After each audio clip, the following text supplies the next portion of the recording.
Une mauvaise nouvelle pour la faune sauvage, un hiver qui s'annonce glacial, des neurones qui jouent aux jeux vidéo, l'exploit de la sonde DART et une avancée pour la voiture électrique. Bonjour à toutes et à tous, je suis Maëlle Diallo et bienvenue dans Fil de Science, le podcast Futura où l'on retrace ensemble l'actualité de la semaine. C'est un constat aussi accablant qu'effrayant. En 50 ans, la Terre a perdu 69% de sa faune sauvage. Ces chiffres ont été publiés par la WWF dans son outil de référence Indice Planète Vivante, publié tous les 2 ans. Selon le rapport, la destruction des habitats naturels des animaux au profit de l'agriculture reste la cause principale de cette hécatombe, suivie par la surexploitation et le braconnage. Le troisième facteur serait le changement climatique dont le rôle dans cette disparition est de plus en plus prédominant. Le directeur général de la WWF estime que ce rapport est une réelle alerte rouge pour la planète, et donc pour l'humanité, et a rappelé que des écosystèmes durables, une biodiversité riche et un climat stable sont nécessaires pour garantir une vie prospère et équitable à nos futures générations. Et si la rigueur de l'hiver en Europe dépendait des chutes de neige en Sibérie ? C'est ce que démontre une étude de Severe Weather Europe. En effet, l'étendue des neiges en Sibérie au cours du mois d'octobre influencerait le comportement du vortex polaire, ce qui en ferait un des facteurs les plus déterminants pour les prévisions météorologiques européennes.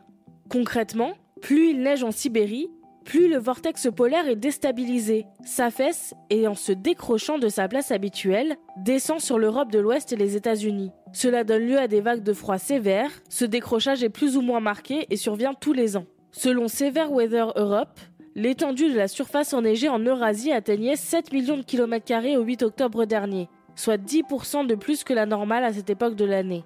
Si l'on suit ces résultats, on peut donc s'attendre à un hiver très froid et enneigé cette année.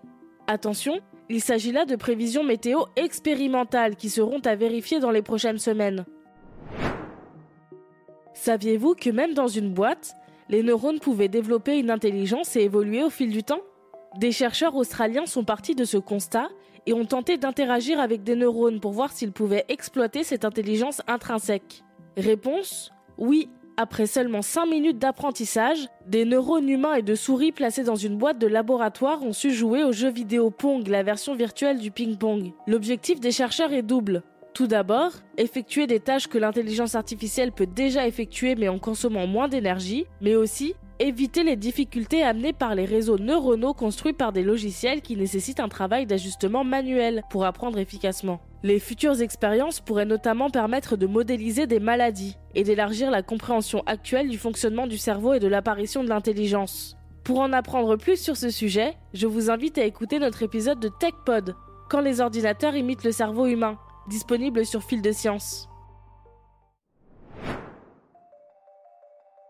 Nous en parlions ensemble il y a 2 semaines. La sonde DART était allée s'écraser sur l'astéroïde Dimorphos avec pour objectif de dévier sa trajectoire. La dernière fois, je vous expliquais que la collision avait bien eu lieu et désormais c'est officiel, la trajectoire de Dimorphos a bel et bien été modifiée. C'est une nouvelle historique puisque c'est la première fois que l'humanité arrive à faire dévier un astéroïde. Avant l'impact, il fallait à Dimorphos 11h55 pour faire le tour de son astéroïde par an.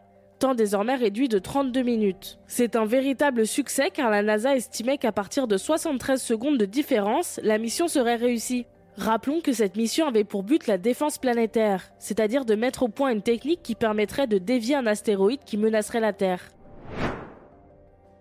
Charger une voiture électrique, jusqu'ici ça prenait du temps. Bien plus longtemps qu'un plein d'essence. Eh bien, cette époque pourrait bien être révolue, grâce aux travaux de 2 groupes de scientifiques. Vous l'avez peut-être déjà remarqué, les chargeurs les plus performants et rapides sont aussi ceux qui chauffent le plus. Plus d'énergie transmise plus vite égale forcément une hausse rapide et intense de la température. Pour recharger une voiture électrique en un clin d'œil, il faudrait donc une infrastructure complexe et encombrante pour gérer cet excès de chaleur. Mais les chercheurs ont trouvé une solution pour contourner ce problème. Ils comptent sur l'écoulement d'un liquide sous-refroidi, c'est-à-dire une température inférieure à son point d'ébullition, et sur ces changements de phase pour améliorer l'efficacité du transfert de chaleur. Pour charger une voiture en 5 minutes seulement, il faut un système fournissant un courant de 1400 ampères, ce qui générerait beaucoup de chaleur. Mais grâce à la technologie de contrôle de la température, les chercheurs ont pu élaborer un câble de charge capable de fournir 2400 ampères. Une deuxième équipe de chercheurs s'est également intéressée à la régulation de la température, mais cette fois-ci à l'intérieur du véhicule. En effet, Les systèmes actuels de chauffage et de refroidissement destinés à maintenir une température optimale pour le bon fonctionnement de la batterie sont externes et encombrants. Ils réagissent lentement et gaspillent beaucoup d'énergie. Il fallait donc repenser la structure de la batterie et les chercheurs y ont intégré une feuille de nickel ultra mince qui régule automatiquement la température et la réactivité. Ainsi, le temps de charge passerait à 11 minutes pour 70% d'autonomie. Cette méthode permettrait également de réduire la taille des batteries en passant leur consommation de 150 kWh à 50 kWh. Une bonne raison de commercialiser rapidement cette nouvelle innovation. Découvrez plus d'informations sur cette avancée et le reste de nos actualités sur Futura. Et voilà pour cette semaine. Si cet épisode de Fil de Science vous a plu, pensez à vous abonner, à nous laisser une note et un commentaire pour soutenir ce podcast. Cette semaine, je vous invite à découvrir notre podcast Science ou Fiction, où chaque semaine, Mélissa Lepoureau débunk des idées reçues et des légendes urbaines en lien avec la science. Les chauves-souris boivent-elles du sang ? Faut-il éviter de mettre du métal dans le micro-ondes ? Les roux sont-ils vraiment mauvais ? Les réponses sont dans Science ou Fiction. Quant à moi, il ne me reste plus qu'à vous souhaiter un excellent week-end. Et surtout, restez curieux, à bientôt.